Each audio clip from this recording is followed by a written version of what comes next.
Hello and welcome to this week's vlog from Maddisons.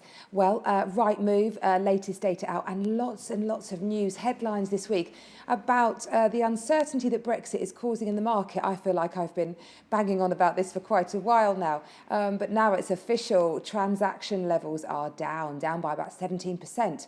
And in terms that's so when transaction levels that are what I specifically mean is new listings. So properties that are coming to the market, there seems to be a real nervousness of sellers, and they are certainly retracting and not listing their properties at the moment. But interestingly, transaction levels in terms of completions is steady, which shows that there are still plenty of buyers out there who want to commit.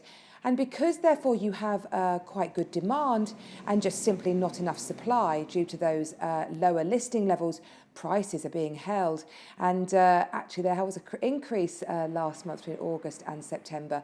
London's still struggling a little bit, but there are, they say, green shoots of recovery being seen.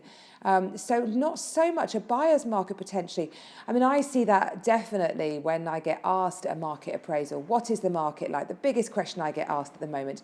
And really as a seller, you'll sell because you're one of two things. You've either got a highly desirable property that simply doesn't come to the market very often, and because nobody else is listing their house, you can command a strong price. Or you are a highly motivated seller. So you've either got to sell, you want to sell, and because of that, you will be very realistic on your price. If you fall into one of those two camps, then in this market, you will most certainly sell. I'm negotiating 5 offers at the moment, so there is still plenty of activity out there. Just need to get sellers to feel more confident and take a plunge in these strange market times. It's also translating through the world of rentals. Rentals are up in terms of the monthly rental that you can ask. Really buoyant market across all areas, actually. And that also won't be helped by the supply and demand economics curve. In April, tax changes for landlords, predominantly around capital gains tax. So many landlords are looking to shift some of their portfolio. And in Rightmove's research, almost a quarter of landlords are looking to sell at least one of their properties. So quite simply, if you've got less rental property out there, then marketing prices can go up because there is great demand for them as many sellers break the chain and decide that they will sell their property and move into rented while they look for their new one, recognising that the good stock goes really, really quickly.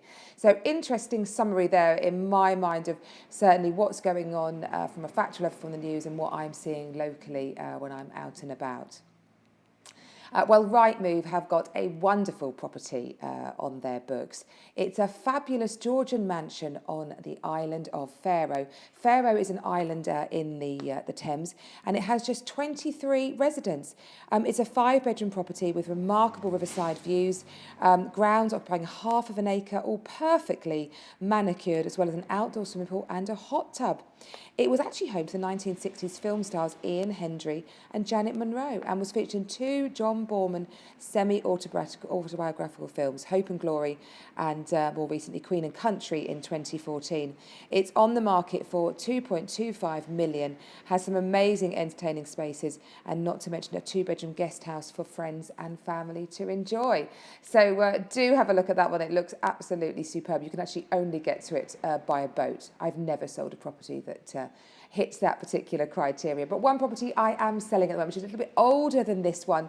It's a beautiful early 18th century farmhouse on Upper Poston Lane in Chudley. It has got some fabulous period features intact, the most beautiful dogleg staircase, and it therefore presents a really, really great opportunity for some new owners to put their own mark on it. It's certainly in need of a little TLC, but it's had enormous money spent on it recently in terms of the external fabric of the building. So it's just really an internal job, and it's a grade 2 star listed, so you have to be a little bit careful with what you're doing, but with those period features intact, you could certainly make it into a wonderful family home. That's on a guide at 1.25 million. Give us a call if you're of interest. Well, half term nearly over, and so my tip for this weekend, if you just don't know what to do with your children, Penshurst Place, they've got a lovely storytelling facility going on, and also a treasure hunt in the grounds. So do head on over there. It's always well worth a visit if you are not sure what to do, and head to Kingdom for a coffee. The most spectacular views of Penshurst and around. We hope you've enjoyed the vlog this week and look forward to seeing you next week. Bye bye.